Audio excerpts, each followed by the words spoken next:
Bonjour et j'espère que tout va bien pour vous aujourd'hui.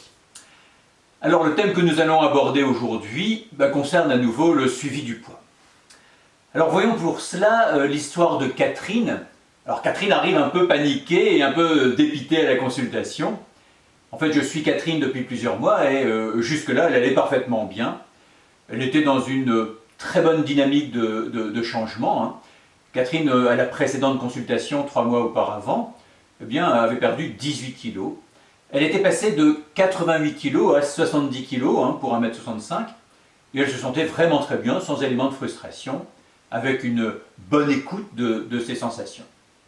Et là, Catherine me dit « Docteur, il était vraiment temps que je vous voie, car là, ça ne va plus. Je me mets à reprendre du poids. Et même que je n'ose plus me peser. » Alors je lui demande bien évidemment qu'est-ce qui s'est passé. Et Catherine me répond, c'est vrai que ces derniers temps, j'ai moins fait attention. Bon, on est parti en vacances et c'est vrai que j'en ai profité. Et je lui demande bien sûr, mais depuis 3 mois, est-ce qu'il s'est passé d'autres événements? Est-ce qu'il y a eu plus de stress? Est-ce qu'il y a eu plus de tracas? Et elle me dit, oui, c'est vrai que ça a été une période plus difficile, car ma mère est tombée malade et a dû être hospitalisée. Elle a été hospitalisée pour un problème cardiaque. Alors c'est vrai que ça m'a énormément stressé. Alors je lui demande bien sûr comment elle va actuellement. Elle me dit, maintenant c'est résolu, tout va bien.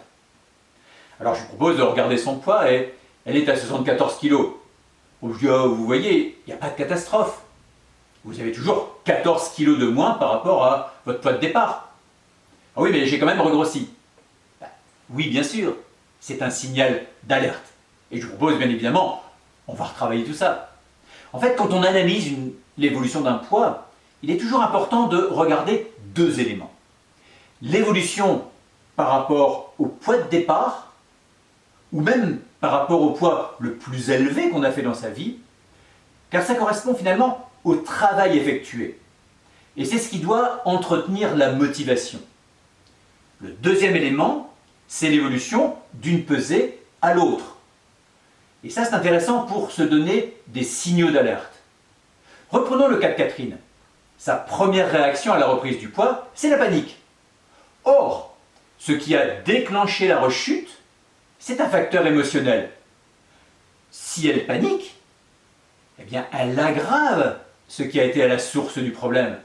Donc elle entre finalement potentiellement dans un cercle vicieux. Le signal d'alerte, c'est quoi? C'est finalement, qu'est-ce qui s'est passé? Dans le cas de Catherine, le problème de santé de sa mère avec des préoccupations plus importantes qui ont fait qu'elle était moins à l'écoute. Finalement, pas de panique. Souvenez-vous, que fait le marin pendant la tempête? Il baisse les voiles pour pouvoir à nouveau avancer quand la tempête est passée. S'il ne le fait pas, il coule.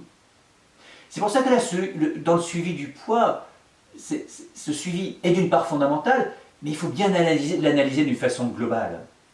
Une étude américaine avait bien montré il y a quelques années que les 3 facteurs prédictifs de la réussite d'une perte de poids, c'était une alimentation modérément hypocalorique, de l'activité physique et le suivi du poids. Donc ce suivi du poids sur le long terme est un point fondamental. Et ça donne des paramètres finalement d'alerte en quelque sorte. La réussite néanmoins, c'est ce que vous ressentez, c'est comment vous vous sentez, c'est pas que le nombre de kilos.